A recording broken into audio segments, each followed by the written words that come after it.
Welcome to this predicted paper from onmaths. This paper represents the best guess for the upcoming exams. Please use this paper in addition to your other revision. You can complete a unique version of this paper by going to our onmaths site. onmaths is full of free content to help you prepare for your exams, such as topic-based papers, demon questions and mini mocks.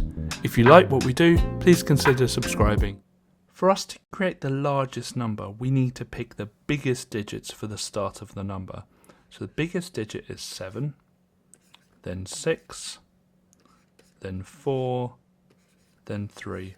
But the question says it wants the largest even number, so we need to just swap the last two around to make sure that it is even. So our answer is 7,634.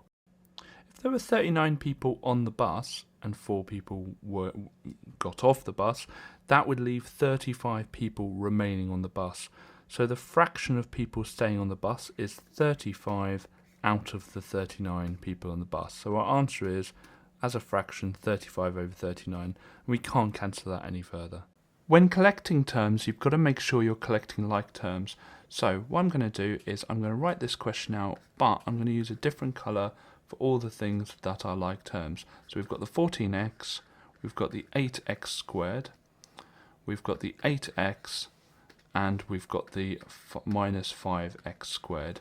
So the like terms are the x terms, so 14x plus, I should say 8x, plus 8x, and the x squared terms are like terms, so we've got 8x squared, take away 5x squared. So we can do 14x plus 8x, so 14 lots of x plus 8 lots of x is going to be 22 lots of x. And we can do 8x squared minus 5x squared, 8 lots of x squared, take away 5 lots of x squared is going to be 3 lots of x squared. Now typically in our answer we'll always put the x squareds first, so it becomes 3x squared plus 22x. Median just means middle, but it's the middle of the ordered list. So the first thing we need to do is put these numbers in order. So we're going to have 2, 4, 5, 6, 7, and 9. And to find the middle, what we do is we cross off the smallest and the largest, and we put our pen away. Then we do the same thing again, smallest, largest, pen away. Now you see here that I can't cross out the smallest and largest because that will leave no numbers at all. So when you're left with 2 in the middle, all you need to do is add them together and divide by 2. So 5 plus 6 is 11, and 11 divided by 2 is 5.5. And if you look, 5.5 is exactly halfway between 5 and 6. So we've got 10x plus 2x. Now 10x plus 2x are like terms, so we can just add them together to make 12x. And we've got that equal to 24. Let's put in our solve lines. Now that 12 before the x is a times 12. So to get rid of it, we do the opposite, which is divide both sides by 12. And so we've got x on the left hand side and 24 divided by 12, which is 2. So our answer is x equals 2. So in this question, it says that 450 people are in total, and we know that represented by 360 degrees in a circle. But what I want to do is work out what 1 degree represents. So to get from 360 to 1, we divide by 360. So we're going to do the same on the other side. So 450 divided by 360 is 1.25, or 1 1/4. So 1 degree represents 1/4, or 1 1/4 people. Okay, and we're asked to find how many people answered no, which is 140 degrees. So we want to find out what 140 degrees is. So we obviously need to times that by 140, and we're going to times the other side by 140 as well. And when we do that, we get 175. So it'd be 175 people said no. I'm going to start just by writing down the number. And we're asked to round this to 3 significant figures, and basically what that means is starting from the left hand side, it's 3 numbers that we want. So 1, 2, 3, and we're going to do our line after that third number. And you start counting the first non-zero digit. So the first digit there was 2, so we started counting. Now all the numbers to the left, or sorry, to the right, so these numbers here, will all turn to 0. But before that happens, we look at this number. Now this number, if it's 5 or more, it moves this number up by 1. If it's less than 5, that number stays the same. Now it is 5 or more, because it is 5. So it's not going to be 207, it's going to be 208. Now, a common mistake is that students write down 208. No, all the numbers to the right of that line turn to 0. So it would be 0, 0, 0. So it would be 20,000 or 208,000 exactly. We've got to first of all work out how many parts there are altogether in our ratio. So we've got 51 saying yes, 7 saying no, and 13 undecided. So altogether, we've got 51 plus 7 plus 13, which is 71 parts. Now each part is equal. So to find out the value of one part, we're going to do how many students there are, which is 2,911, and divide it by the 71 to find out what one part is worth, how many students are in one part. One part's worth 41 students. So each one of those parts in the ratio is 41 students. Now yes, because it goes yes, no, undecided, yes will be the 51 there. So it's 51 lots of 41 students. 51 parts with each part representing 41 students. And when you multiply those together, you get 2,091. So our answer is that 2,091 students responded with yes. We need to first of all work out the theoretical probability.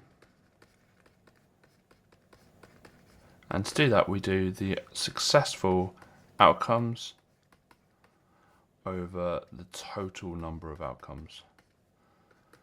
So here we're asked, it lands on a red is successful, so that's going to be 15, over the total amounts, that'd be 40 plus 30 plus 15, which is 85. Okay, now to find the expected amount, it's just the theoretical probability, which is 15 over 85, times the amount of trials, where it says it's spun 500 times. We just go times it by 500. And we get the answer of 88.235, blah, blah, blah. And we're always going to round that down. Okay, so if it's 88.9, we're always going to round it down to 88. Only when it gets to 89 do we write 89. So our answer is that we're expecting roughly 88. To answer this question, we need to cut this shape into two shapes. So we're going to draw a line across here, and we're going to cut it into a rectangle and a triangle. Now we need to first of all label the parts of the triangle. So the length or the width of the triangle, the base, will be the same as the base at the bottom, so that will be 20 centimeters. And we need to find the height, which is this length here, which is 90 degrees to the base. And to find that, what we can look at is the fact that the total height of the whole thing is 13, and the height of the bit we don't want is 11. So what's left over? Well, 2 centimeters will be left over, so the height will be 2 centimeters of the triangle. So let's work out the area of the triangle first.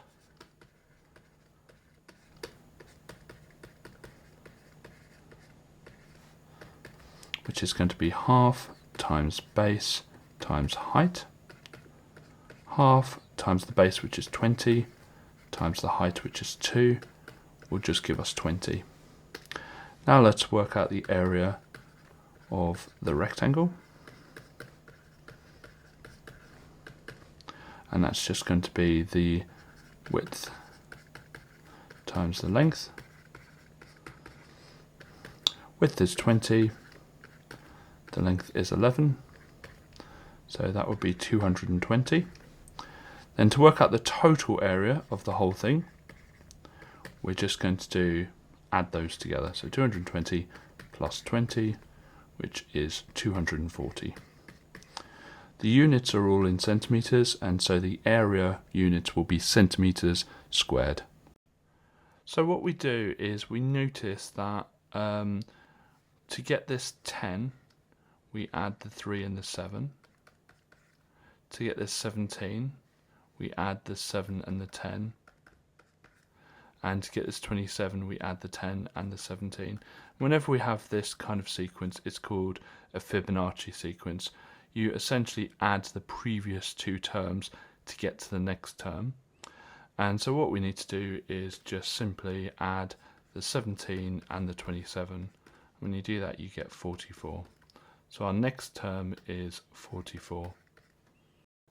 In this question, we've got euros and we've got pounds. And we're told that £1 is 2.23 euros. And we're trying to get to understand what 2,676 euros is in pounds. And we're going to do that by finding out what €1 is and then finding out how much 2,676 are. So to get from 2.23 to 1, we divide by 2.23, and we're going to do that on both sides. And when we do that, we get 0.448 blah blah blah. And then to get from 1 to 2,676, we go times by 2,676 on both sides.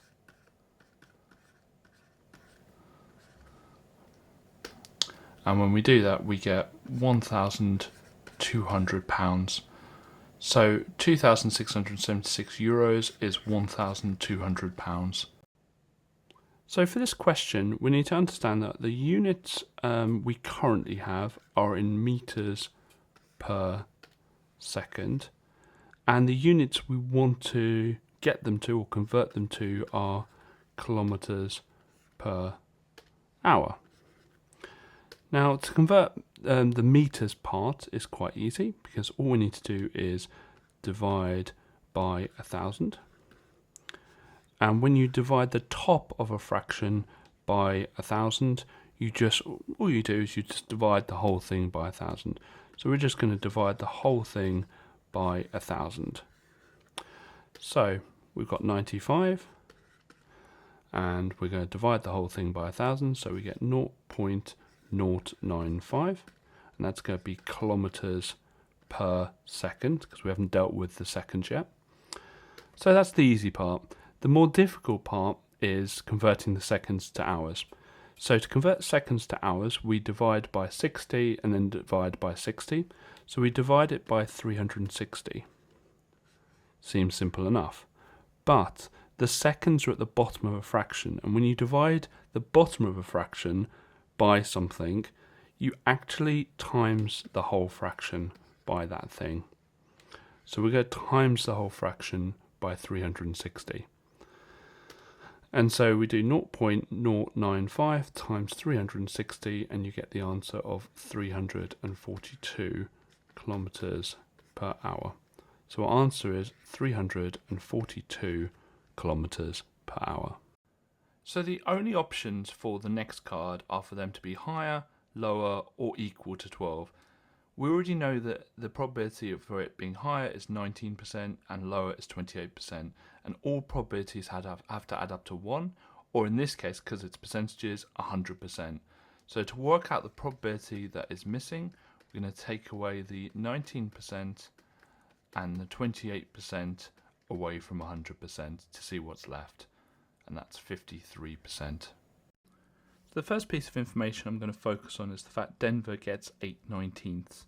Denver gets 8/19. That means that Engel and Fido together must get 11/19 because they have to add up to 1. So we're only looking at 11/19. I'm going to focus on the ratio next of Engel to Fido. So it's 9/5. And let's have a look and see, well, first of all, how many parts there are all together. So 9 plus 5, which is 14 parts. So there are 14 parts in total, and the share that they get is 11/19. So what I'm going to do is do find out what fraction one of those parts is worth by dividing 11 over 19 by 14. So each part is worth, and I'm just going to keep this into my calculator, 0.041 blah blah blah. And we're asked to find Fido share. Well, Fido has 5 parts. So Fido has 5 parts, each of them worth 0.041 blah blah blah. I've kept it in my calculator to keep the accuracy, and when I do that I get 0.206 blah blah blah. Now we're asked to work it out as a percent, so I'm just going to times that by 100. So we have 20.676 blah blah blah percent, and it wants it rounded to the nearest percent, so that would be 20%. Or actually it would be 21%, because this would round it up, so 21%. So we have an original amount, and this represents 100% of the original amount. The new price, new amount, represents 113%, because it has said that it has gone up by 13%. So it has increased by 13%. And as a value, that increase is £1,287. So it's 13% of the original. It's gone up 13% of the original price. So what we're going to do is we're going to work out what 1% of the price increase is. Instead of 13%, we're going to work out what 1% is. And we're going to do that by dividing the amount by 13, and we get 99. So 1% represents £99. So 1% of the original represents £99. But the new amount is 113%. So we need to times the £99 by 113, which gives us £11,187. So the picture is now worth £11,187. So 7 times 10 to the power 4 is going to be 7, and it's going to be 70,000. And 9 times 10 to the power of 7 will be 90 million.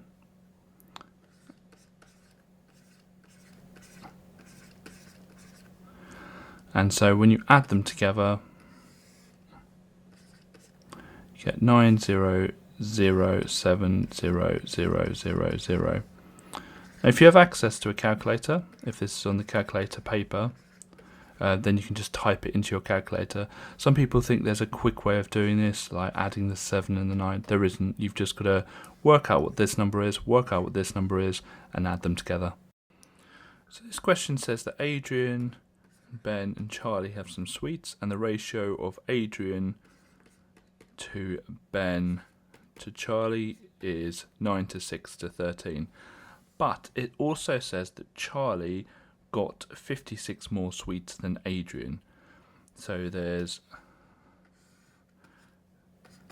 56 more sweets. Well, looking at the actual parts of the ratio, there are 4 more parts. So plus 4 parts, which represents plus 56 sweets.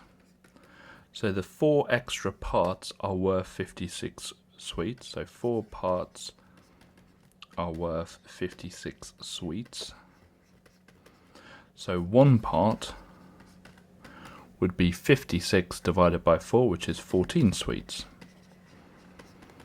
So all we need to do now is work out how many parts there are. Well, there are 9 plus 6 plus 13 parts, which is 28. And each part is worth 14 sweets. So the total number of sweets will be 28 times 14. So 28 times 14 is 392.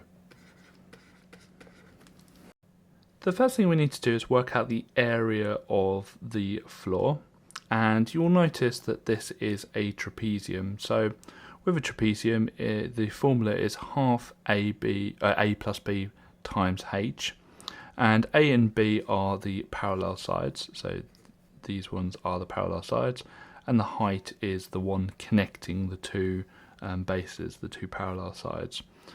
So we're going to start off by writing down the formula, so it'd be half a plus b h, so half times 2.8 plus 1.2 times 11.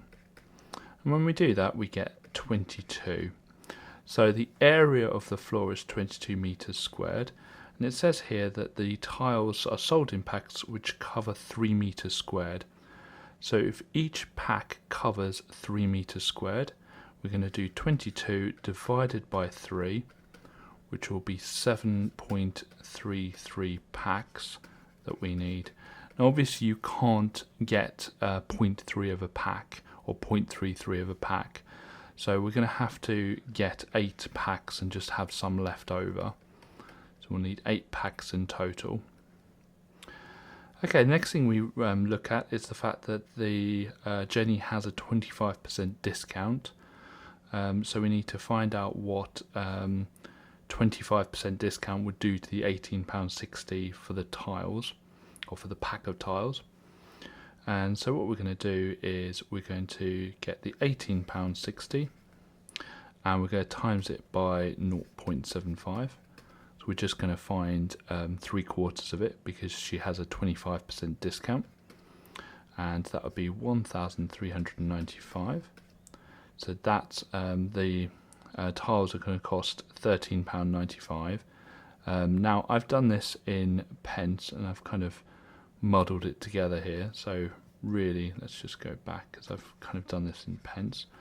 So that would be 1,860 times 0.75, and so each pack will cost 1,395, and the reason we're doing this in pence is the answer needs to be given in pence. So I might as well just make that conversion now. And so it's going to be 8 lots of the 1,395 pence packs, which will cost in total 11,160 pence, or £111.60. But Jenny has £100 to spend, and we're asked how much extra does she need. So we're going to do the 11,160. Take away the 10,000 pence that she has, which will give us 1,160 pence. So she needs to find £11.60 or 1,160 pence from somewhere. There's a few different methods to find product of prime factors, but I prefer using the bubble method. So we put a circle around 75 and we want to split it up into 2 numbers, so 2 numbers that multiply together to make it. I always pick the smallest that I can think of, which is normally 2, but in this occasion the easiest one for me would be 5.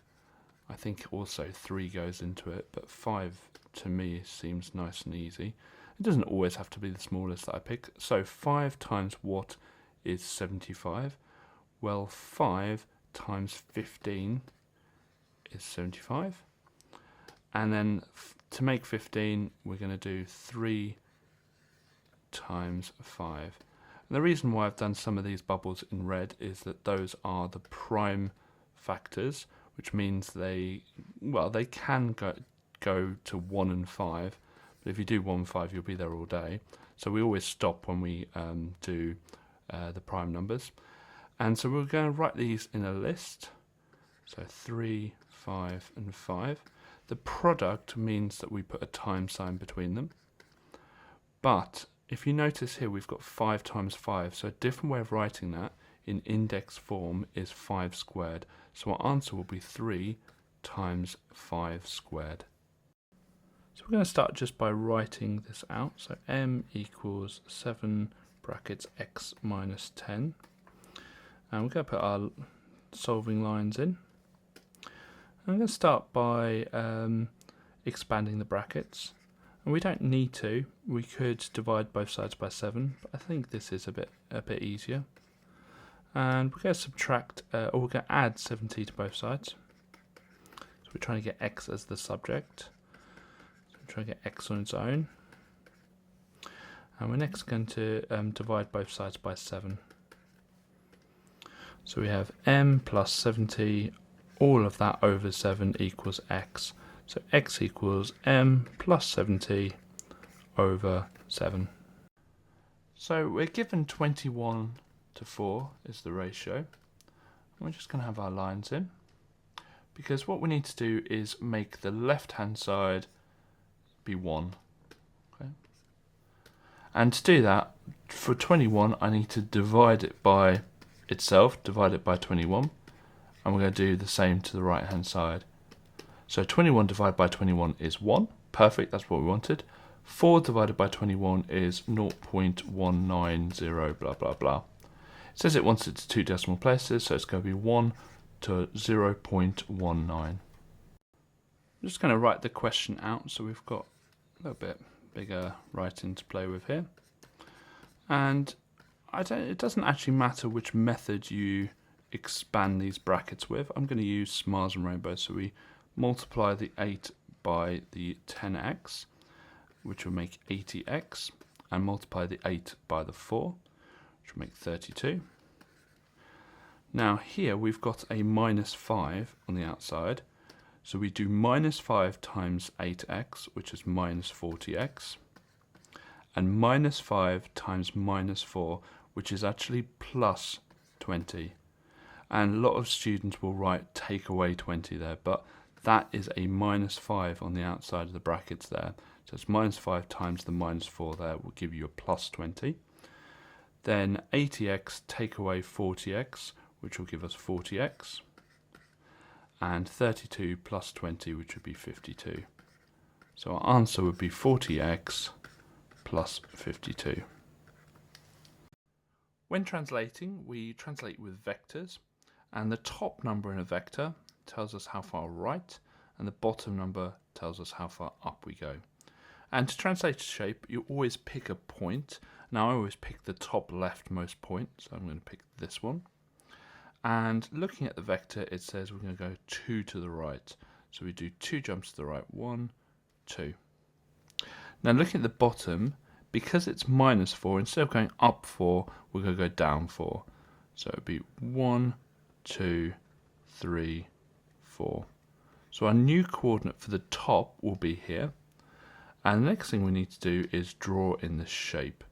So that's the top left part of the shape. And so I'm going to draw in the shape, and it's 4 across. So it should go here.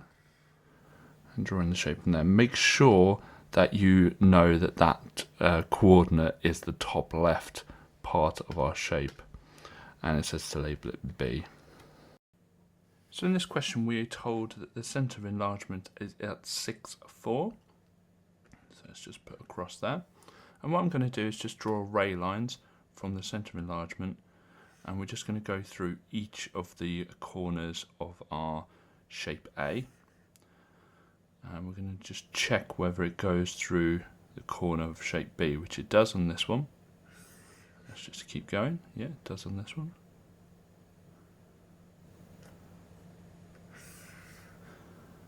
But it does not on this one.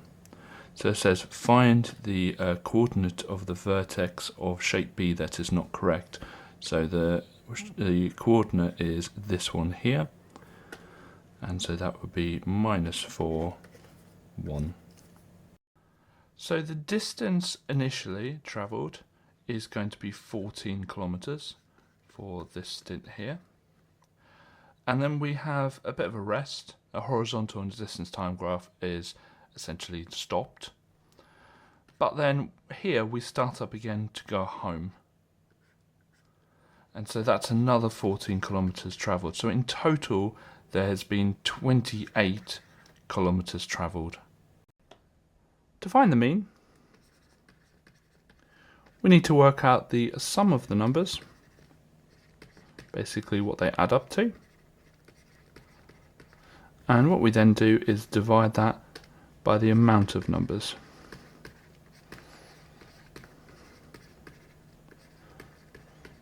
Now, what this table is telling us is there are 14 students who got a time between 0 and 4 seconds. Now, it's absolutely impossible to work out what time those students got with the information in this table. So what we need to do is we need to assume they all got, say, 0 seconds or all got 4 seconds.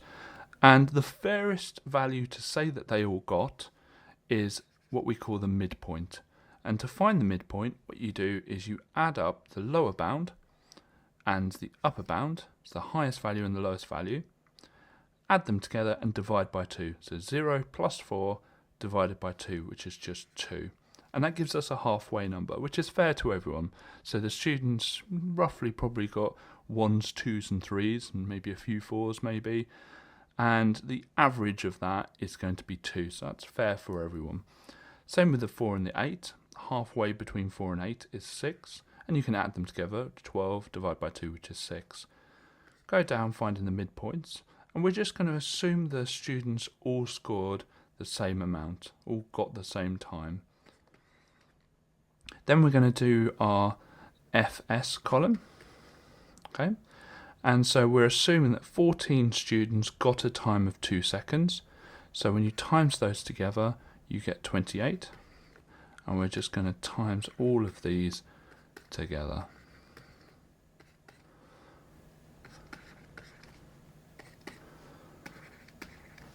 Okay, next we're going to work out the sum of the FS. And to work that out, we just add all of these up together. So we're going to do 28 plus 36 plus 30 plus 126 plus 36. And when you add them all up, you get 256. Now, that will give us the sum of numbers. So we're going to put that into our working out now. And we need to find out how many numbers there are. Well, the frequency column will tell us how many numbers there are. So we're just going to add all of those up together. So we're going to find the sum of the frequency, which is 14 plus 6 plus 3 plus 9 plus 2, which is 34. And when we do 256 divided by 34, we get 7.529 blah blah blah. It says it wants it to 2 decimal places, so we're going to round it to 7.53. Whenever we solve, we've got to get rid of any fractions or brackets first. Now, looking at this, there's no fractions, but there are 2 sets of brackets. We've got the set of brackets here, and we've got the set of brackets here. So we're going to expand them to get rid of them. And you can use any method you want. I'm just going to use this kind of grid method. So we're doing 4 times, and inside the brackets we've got 3x plus 5. So I'm going to times those out. 4 times 3 is 12, so that'll be 12x. 4 times 5 is 20, so that's going to be positive 20. And I'm going to do the same for the other set of brackets. Now, on the outside of the brackets, we've got to be careful here. It's not a 5, it's a minus 5. And inside the brackets is an x and a 2. So minus 5 times x is minus 5x. Minus 5 times 2 is minus 10. So when we put it all together, we get 12x plus 20 minus 5x minus 10. And then the rest of it is just equals 52. So I'm going to start by putting my lines in because we're solving. And I'm actually just going to start by collecting the like terms on the left hand side. So 12x take away 5x is going to be 7x. And 20 take away 10 is going to be 10.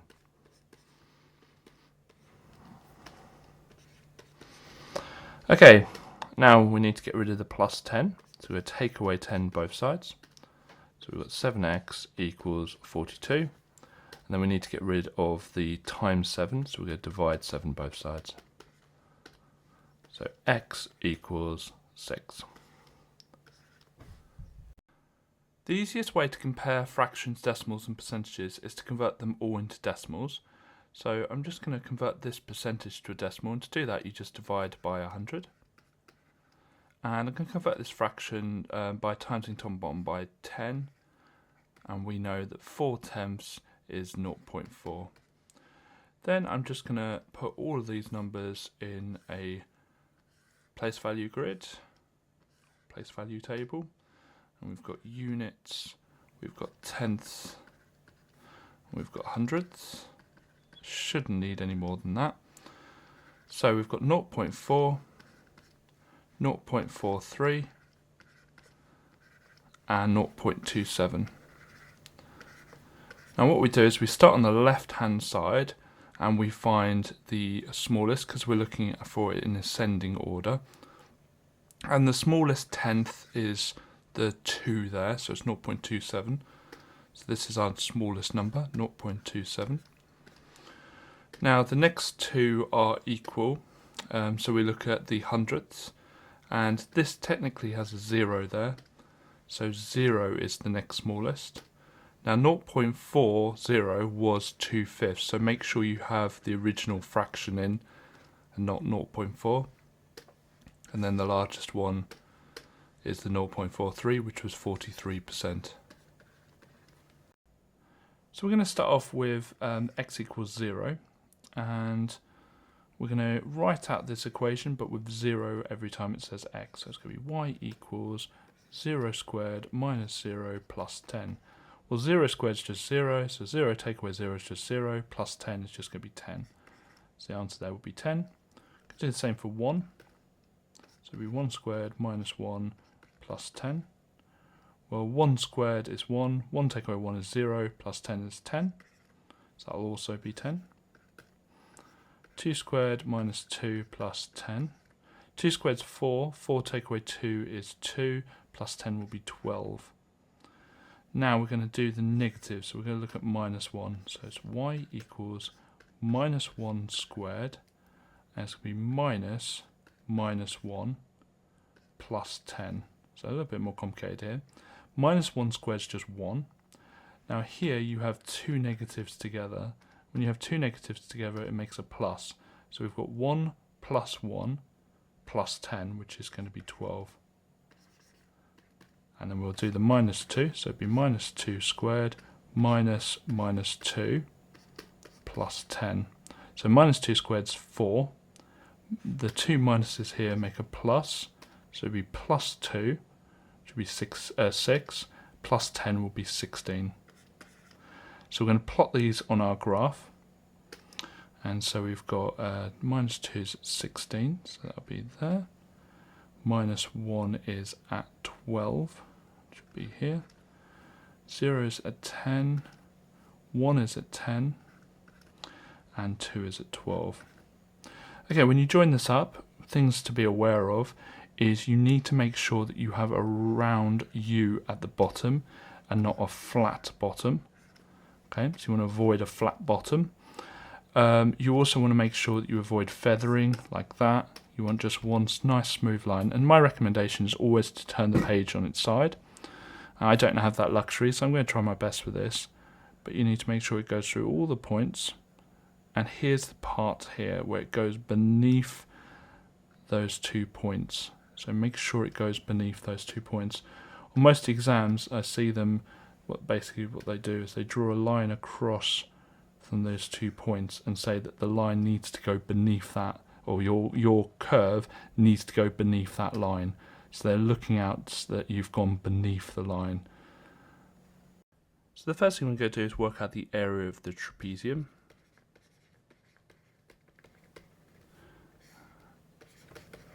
And the formula for that is half brackets a plus b times h. Now A and B have to be the parallel sides. So here we've got the two parallel sides here. Just pick a different colour. Here and here. So that is A and B. And then the h is the perpendicular distance between them. So perpendicular means it hits it at right angles, so that's what we've got here. So the area would be half times A, which is 28, plus B, which is 14, times the height, which is 14. And so that would be 294. Next we'll do the circle. Now it doesn't look like we've got anything for the circle, but actually the height here is actually the height of the circle as well. So the height of the circle is the same as the diameter. So the diameter of the circle is 14, therefore the radius would be half of that, which is 7, and the area of the circle is pi times the radius squared.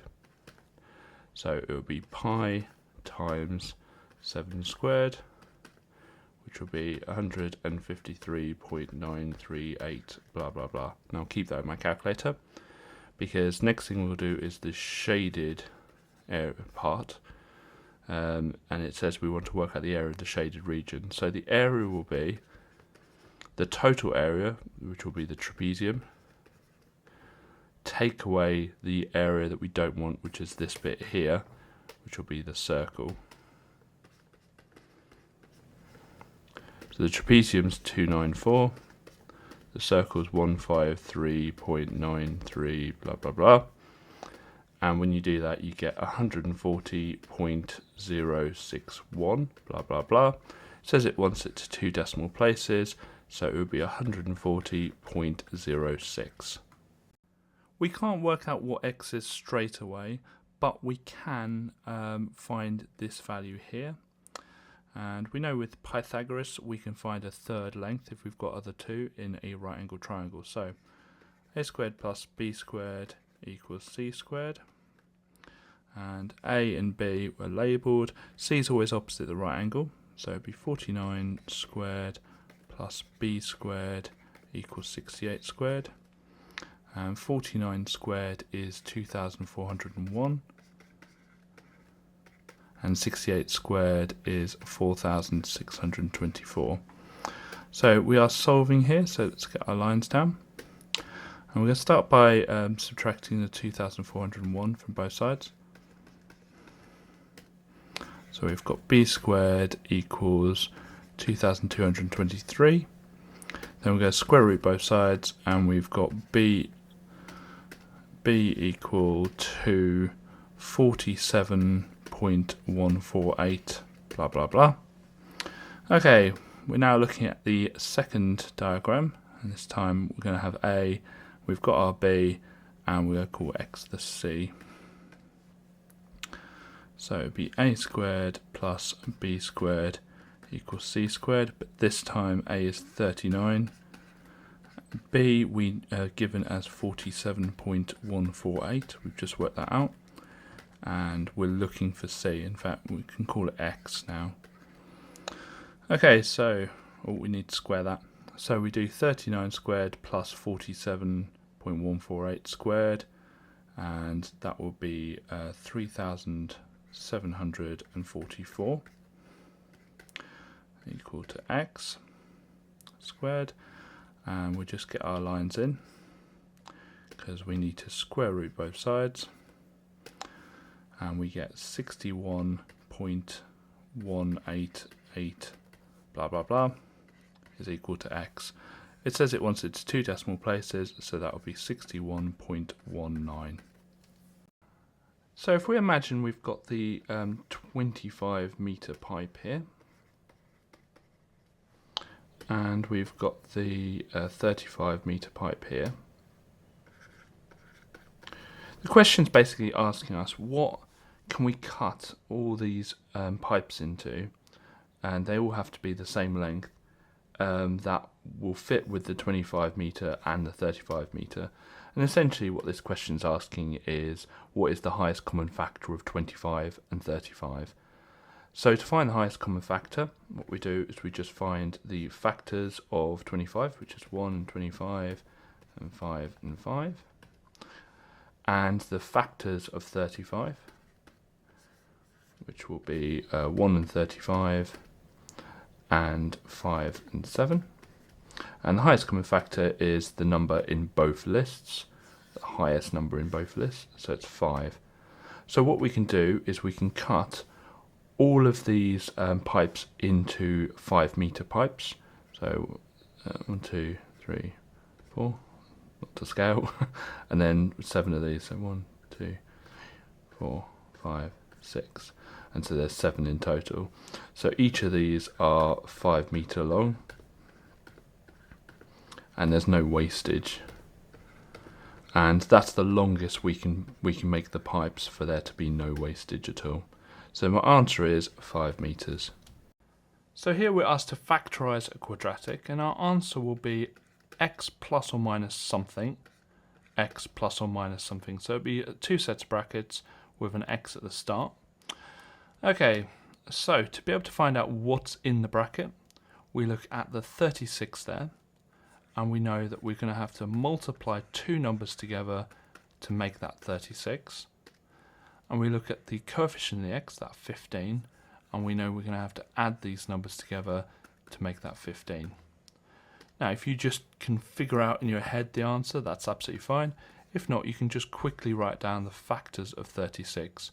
Now, because they multiply together to make a positive 36, they'll either both be positive or both be negative, but they add together to make a positive number. So we're just looking at the positive factors. So 1 and 36, 2 and 18, 3 and 12, 4 and 9, and 6 and 6. And we're looking for which ones of those add together to make 15. And we can see here it's going to be 3 and 12 add together to make 15. So our 2 numbers are going to be plus 3 and plus 12, or the other way around. So we're asked to find the bearing of Freetown from Gamley. So that is this angle here. And so what we're going to do is we're going to find this angle, and this will obviously be 90 degrees because the hiker walked west, and it's against the west line and the north line, so it's definitely 90 degrees. So we can work out what the bearing is if we know that angle inside the triangle. So we're going to start by labelling the sides. Well, we've got 90 degrees here, we've got hypotenuse here, we've got the adjacent here next to the angle, and we've got the opposite, which is across from the marked angle. Here we're not using the hypotenuse, so we can cross that out. And we can do our SOHCAHTOA. And the only one that doesn't have the hypotenuse is TOA. And so we're doing tan x equals the opposite, which is 49 over 98. Get our lines in. And we're going to do the inverse tan to both sides. So we get x equals, and we do inverse tan, which is 26.565, blah, blah, blah. Okay, so we know that the whole of the way around up until this point is 270 because we've got this 90 degree left. So what I'm going to do now is we're just going to work out the bearing. So bearing, we're just going to do 270, take away the 26.565, blah, blah, blah. And that gives us 243.434, blah, blah, blah. It says it wants it to the nearest whole number, so that's going to be 243. So we're going to first of all convert the 11 litres into millilitres. So we're going to do 11 times 1,000, which would be 11,000. Okay, so we're going to just draw a line, like a number line. And we're going to have the 11,000 in the middle.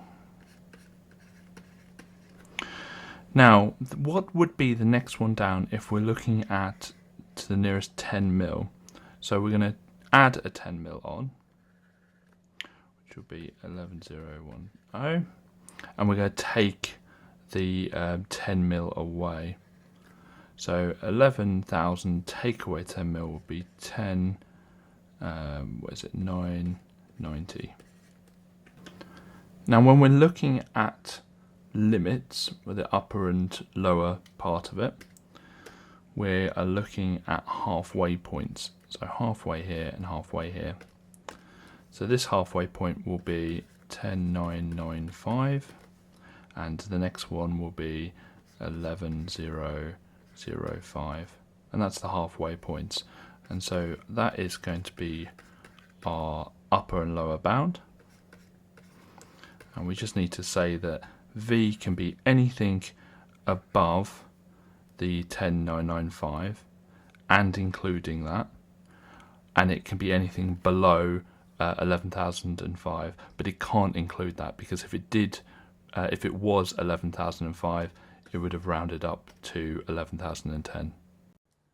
Okay, so we're going to start off by working out the multiplier, and we're told, we always start off with 100%, we're told that the compound interest rate is 1.6%, so we're going to add 1.6% to the 100%, and it's going to be 101.6%. Okay, make that into a decimal by dividing it by 100, so we're just going to divide that by 100, and this will give us the decimal, or the multiplier. So the multiplier is 1.016, and so anytime we want to increase something by 1.6%, we just times it by 1.016.